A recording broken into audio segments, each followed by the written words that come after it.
Hey guys, I'm here with the lovely Sandra Rodriguez from Los Angeles. Well, from Puerto Rico originally, right?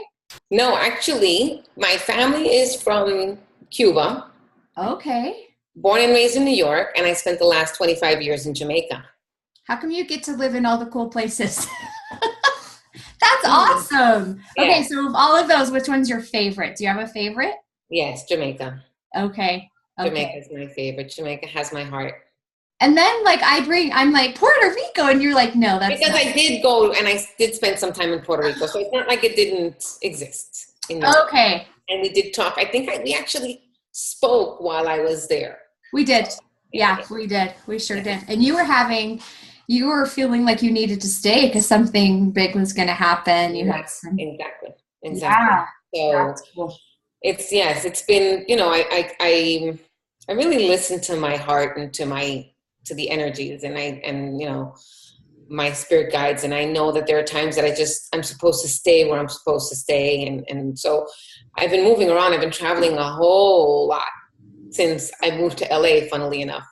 I moved to LA, then I've been to DC a couple of times, and then I've been to Jamaica twice, which is home. I've been to Florida twice. And then, so while I was on the East Coast, I said, okay, let me go to New York and visit my best friend and, book related, events as well. Was there. Then my daughter's in Toronto. So I'm like, let me just hop over to Toronto. So I went to Toronto, surprised my daughter, which was amazing. She's 23.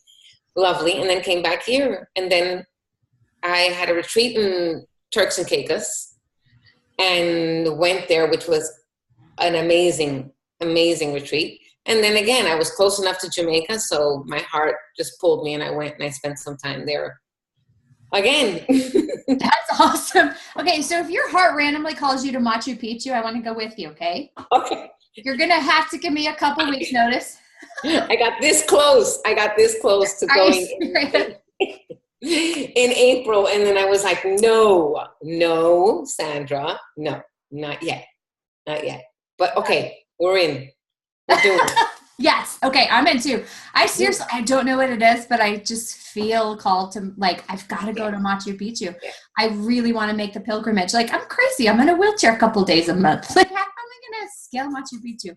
Don't even know, but You I will will. see. You will. Yeah. That's exciting. I'll just bring our cute little friend Sophia with me. Be like, okay, Yes. Sophia, if you're here, I'm sure you can shake this out of me. Yes. Yes. Yeah. Awesome. And we actually met in DC, so that was super great on my Oh, first trip to yes. DC. Yes, I remember seeing you float through the room. I'm like, oh my goodness, this fairy. I need to be her friend. Float. I feel like I clunk. No, But you do not ooh, at all.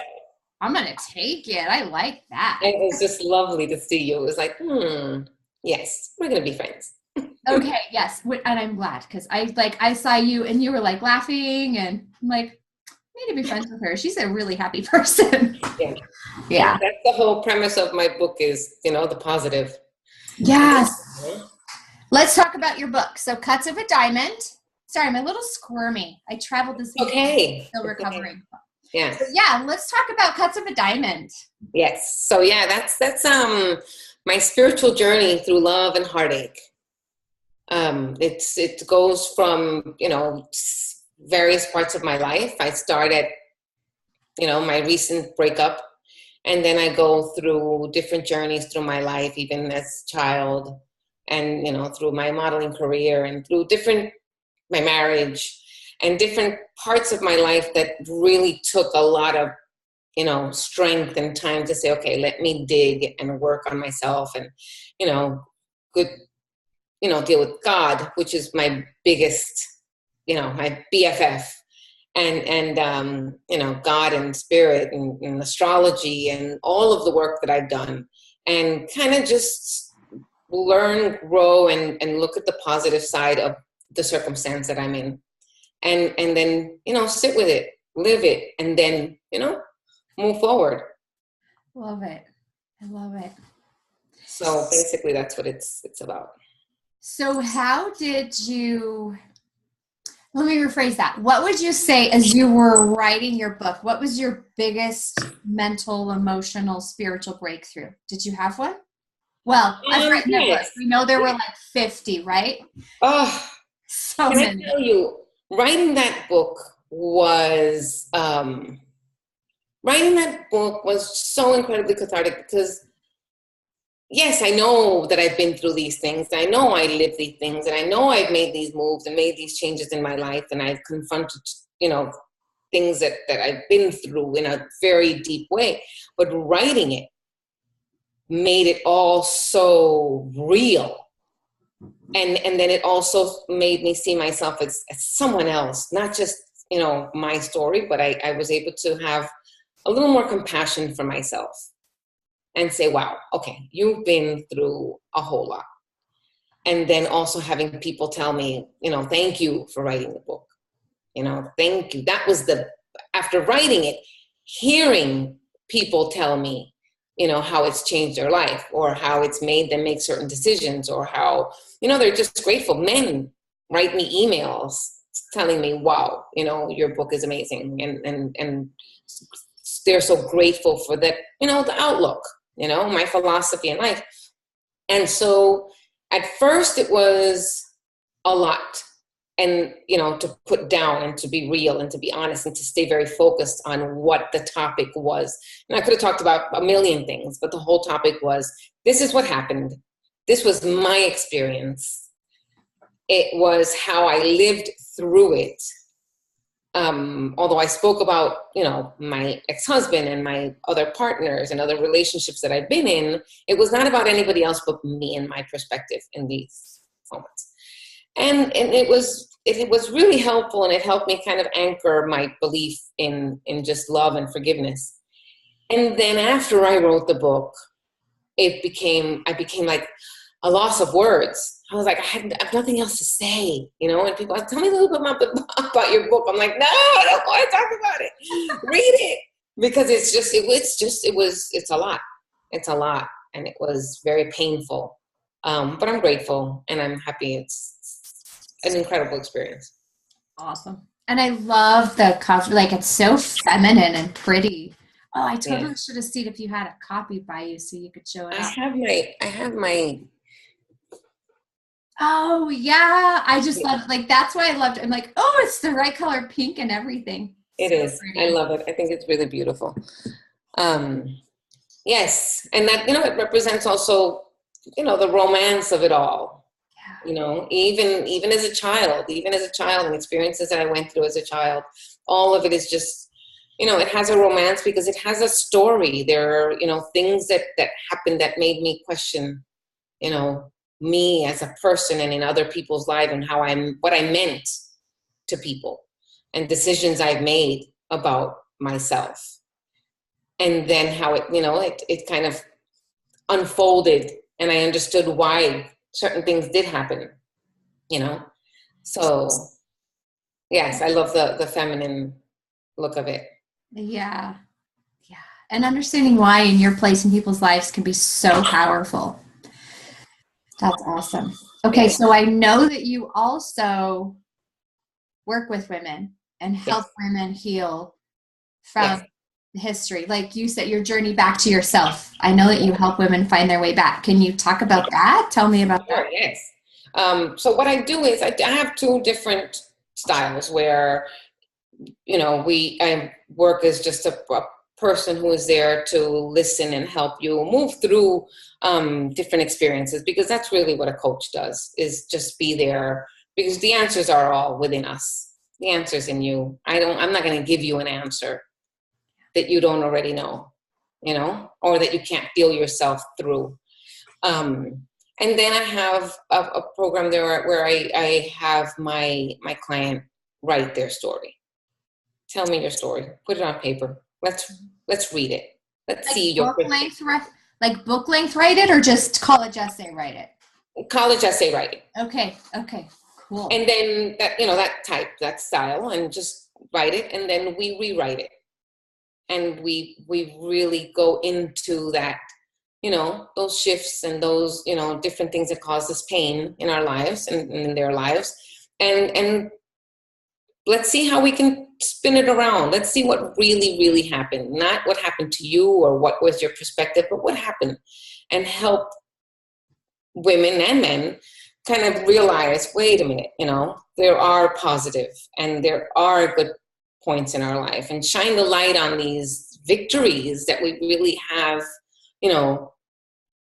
hurdles that we've jumped over, and these celebrations that, although were painful, but they're all part of our growth.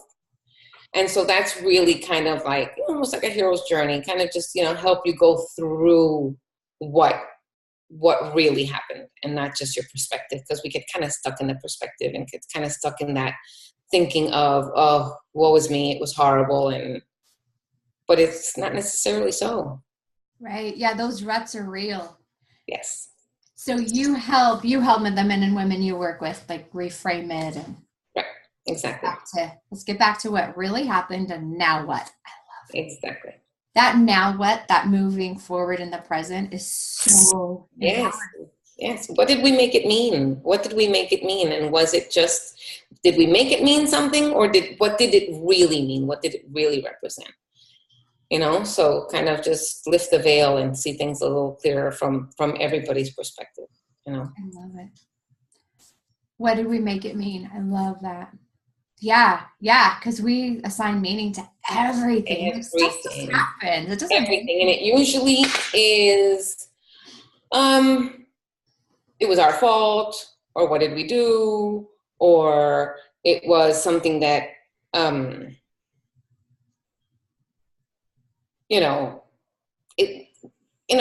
I say to people all the time, we're here to serve others, so we're in a relationship, certain things happen that don't turn out the way we expected them.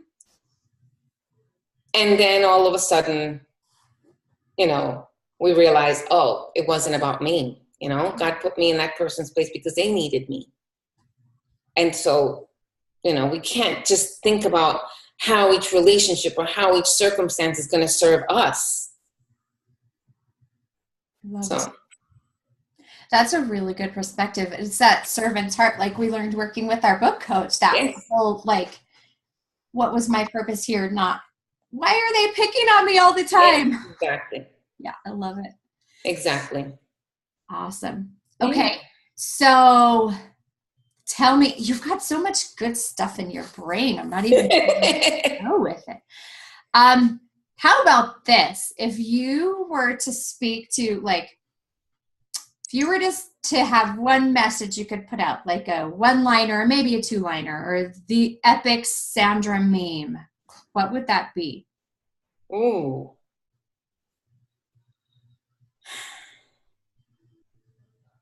Oh, ask me that again.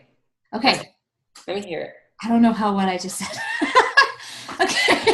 I know that feeling so well. It's like, damn, that was so good. I can't repeat it.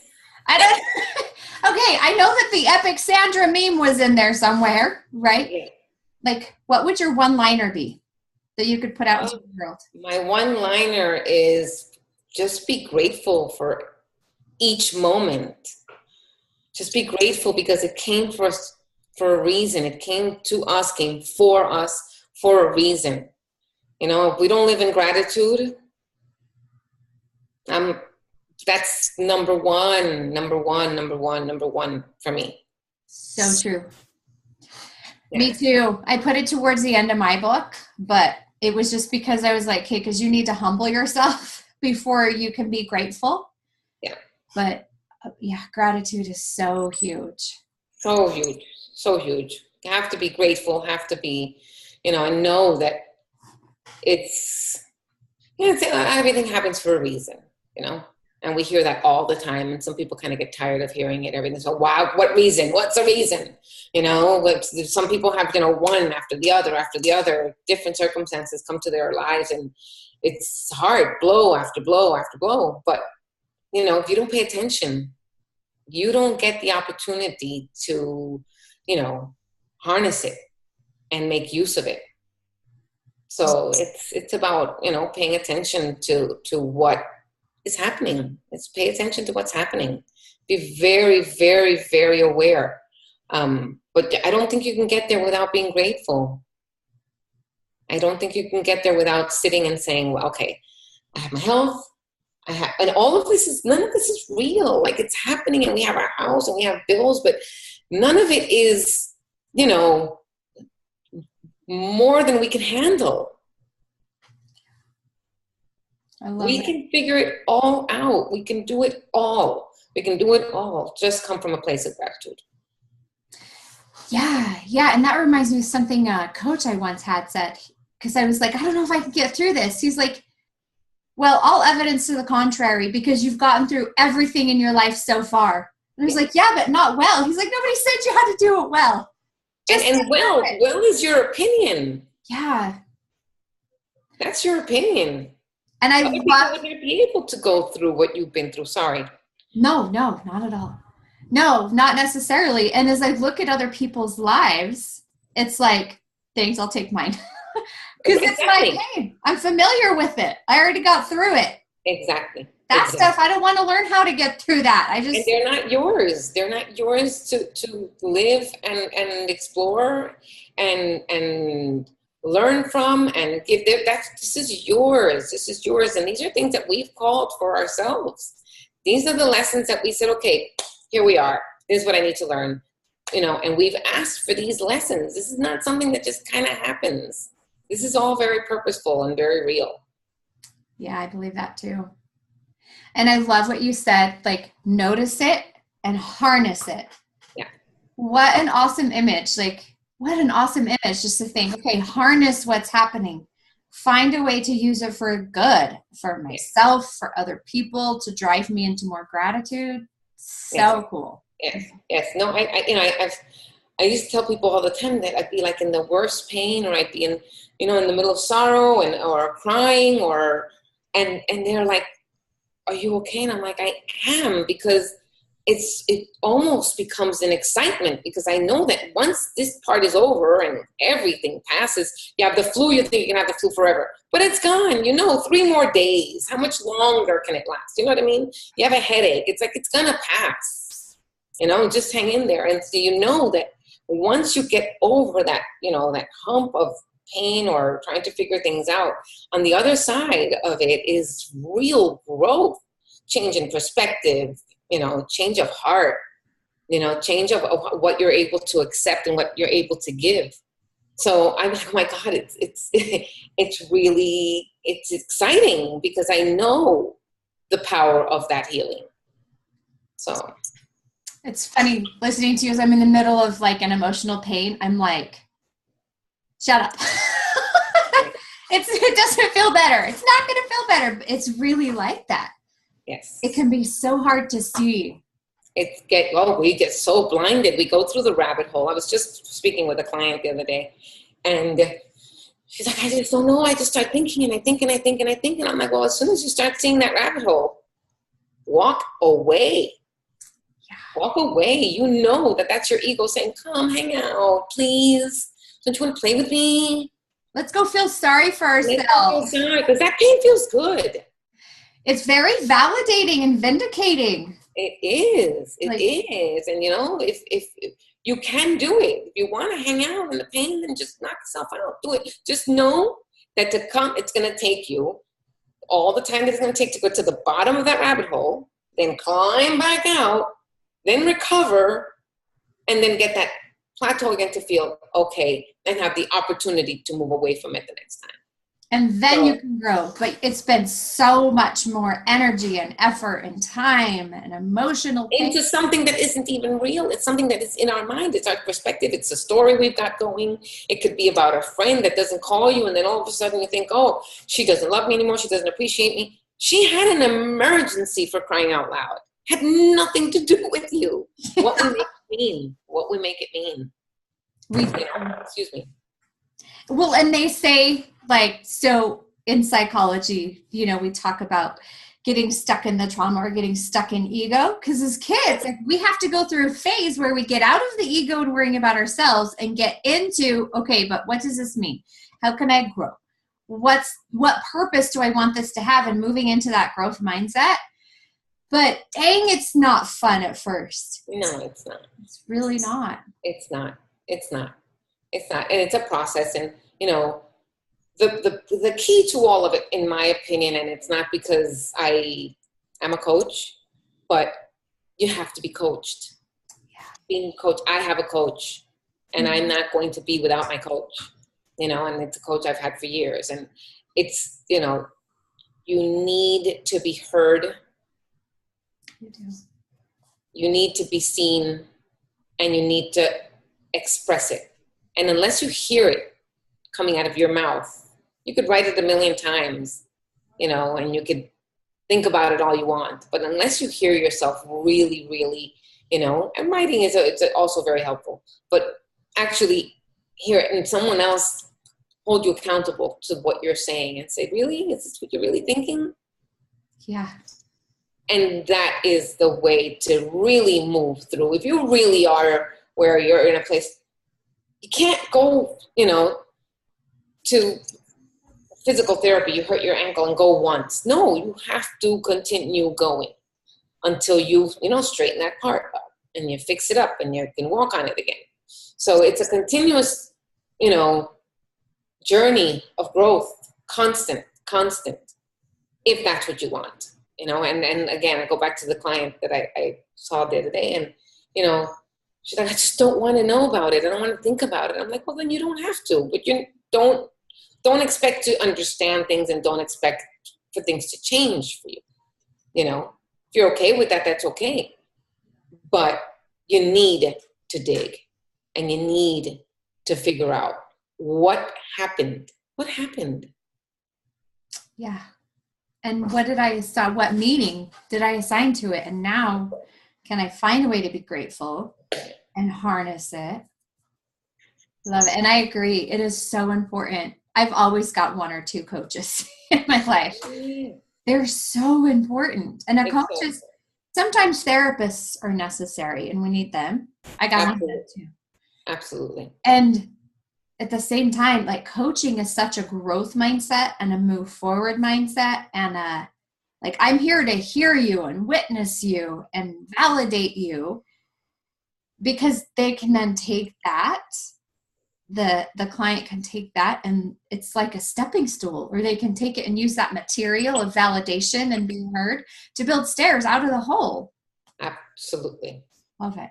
Absolutely. Absolutely. It's, you know, I was talking to my coach again, and I'm like, you know, I told her, you know, sometimes I just feel really alone. She goes, Sandra, did you hear yourself? You know you're not alone, right? Like, you know that you're not alone. And you say that because sometimes we do feel alone, you know, and there again, that ego that loves to feel this lonely, but we're not alone. We're not alone. We're not alone. We're never alone. There's always someone who's more than happy to help.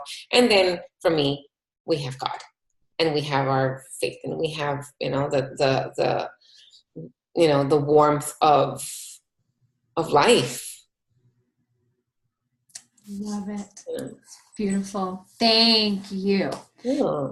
Okay, so 2 more things I'd like to have you do, because I want to hear a little bit about, as a side note, you're like, it's kind of a footnote. I'm like, but let's talk about it for a second. Let's talk about your jewelry. Like, yes, because you're a jewelry maker, but not just any jewelry, like customized jewelry. Yes. So tell me about your jewelry, and then let's talk about how people can get a hold of you. Okay. So the jewelry, I've been in the jewelry business for 19 years. Started retail in Jamaica, had my business.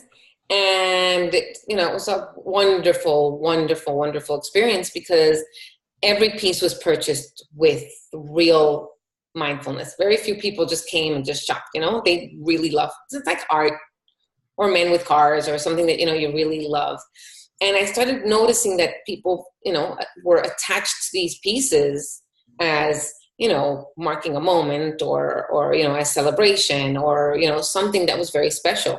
And I'd see my clients on the road, or, you know, at a party or anywhere, and they're like, look, I just, you know, this is such a special piece. And it, you know, the process of purchasing it, should I, shouldn't I? And, you know, all of that came with it made me really realize how important jewelry is, even from growing up. You know, in my book, I talk about it a lot, that, you know, I remember a lot of pieces that were important to me, and that I connected either to my dad or to my aunt or to my mom, or, that really reminded me of a very special time in my life. And that's where it transitioned. Once I wrote my book, I transitioned into coaching, and although it's something that has always been in my life, transitioned into coaching, and I wanted the jewelry to continue being a part of, my journey and my gift to people. So I started designing at the end of my jewelry career, because I put it on hold for a little while, but it became custom pieces, and people wanted to celebrate big, important events in their life. And then I also started redesigning things that people had. So, if you had older pieces, we'd change it, and, so that we could pass it on to their daughters or their children or to whoever it was. So they'd redesign and then gift it. And so that's how I decided that was going to be part of the program. So, at the end of the program, we have the ability to design a special piece of jewelry that will help you mark a moment, celebrate what we've uncovered, and have it as our own personal reminder of our victory. That is cool. Yes, it is. Really cool. It is. It is. Love it. I love it. I love it. I love it. Yeah, that's really neat. I'm sitting here going, gosh, maybe it's time for me to get one of them pieces. It's amazing. That's cool. I love the theory behind the philosophy, philosophy behind this new piece to represent this critical moment in time. Yes. It's beautiful. Yeah. Okay. So where can we find your book, and where can we find you? So my book is on Amazon. Okay. Cuts of a Diamond, Sandra Rodriguez Bicknell. And my website, cutsofadiamond.com. Okay, that's easy. Yes, it's very easy. Cutsofadiamond.com. Yes, exactly. I love it. .com, you go into the website. There's, ways to get in touch with me and talk to me. I'm on Facebook, Sandra Rodriguez Bicknell. Ask me any questions. We could talk, and I'd be more than happy to answer any questions and talk with people and see what, how I can help. Awesome. It has been so great talking to you. Same, Lacey. I always love chatting with you. Love it. Love it. Same. And I'm loving all the sunshine in your background, like all that white space and sunset. That's what I love about this apartment. It's just wonderful. It's so bright and beautiful. It is. It's yeah. really lovely. Thank you. Thank you. Well, thank you. Thank you for this time. It has been lovely. Mm-hmm. Okay. I hope we do it again soon. Okay. Yeah. Anytime. Maybe when we get to Machu Picchu. Yes. That time. Love it. All right, sweetie. Thank you so much. Thank you, Lacey. So bye, much. Guys. Remember, cutsofadiamond.com. Oh, there's my camera. I'm looking over here. Cutsofadiamond.com.